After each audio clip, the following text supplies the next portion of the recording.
What's cracking, everybody? This is the Carter117, aka Hodor, ya boy, and welcome back to the Overwatch Custom Elite Controller Configuration Series. Click on a hero's picture to view their custom configuration. In this video, we're going to take a look at a custom setup for Mei. I know this is hard for you, but winter is coming. We know what's coming with it.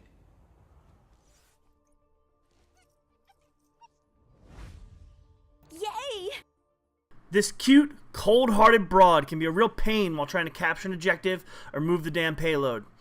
Stupid ice walls. In order to get an idea of a setup, let's take a look at Mei's abilities. Y is her Blizzard ultimate. She throws a little pod in the air and it freezes everyone in a certain radius.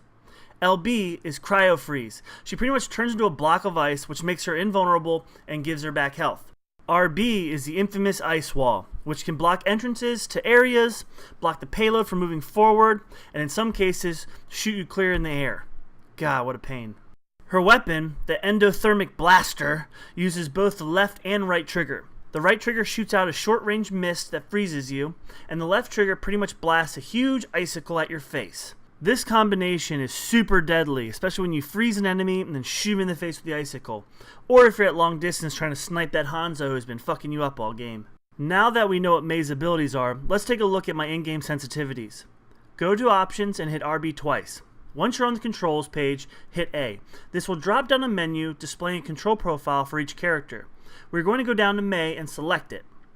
We do this to only change Mei's sensitivities. As I've said before, these settings are very subjective, so mess with them to find out what you're comfortable with.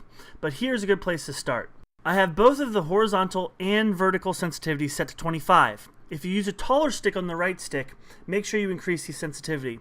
It makes it a little bit easier to use, so you get better, finer movements. Alright, now let's take a look at the Mei configuration I created in the Xbox Accessories app. When coming up with a custom setup, you want to find a way to arrange the buttons so you don't have to take your fingers off the thumbsticks. The first thing I did was move the ability that I use the most to my left trigger. For me, that ability is Cryo Freeze. When you are getting lit up by an enemy, taking all types of bullets, shurikens, whatever to your face, your reflexes for this ability are crucial. The left trigger is by far the easiest to hit. Since her blaster has an alternate ammo type assigned to the left trigger, I moved it to the left bumper. Since you're either using the spray or you're using the icicle at any given time, it just makes it a better, smaller movement to shoot your flavor of choice. I also moved the left trigger to the lower right paddle, just so that way I have another place to hit for an icicle. I also suggest moving the Ice Wall ability to the lower left paddle. This makes it so there's less work going on with your right hand, which needs to be concentrating and focusing on better aim and releasing the winter. Last but not least, I moved the Y button to the upper right paddle so I can still maintain my aim while using my ultimate, as you can see here. Play of the game. 动住，不许走！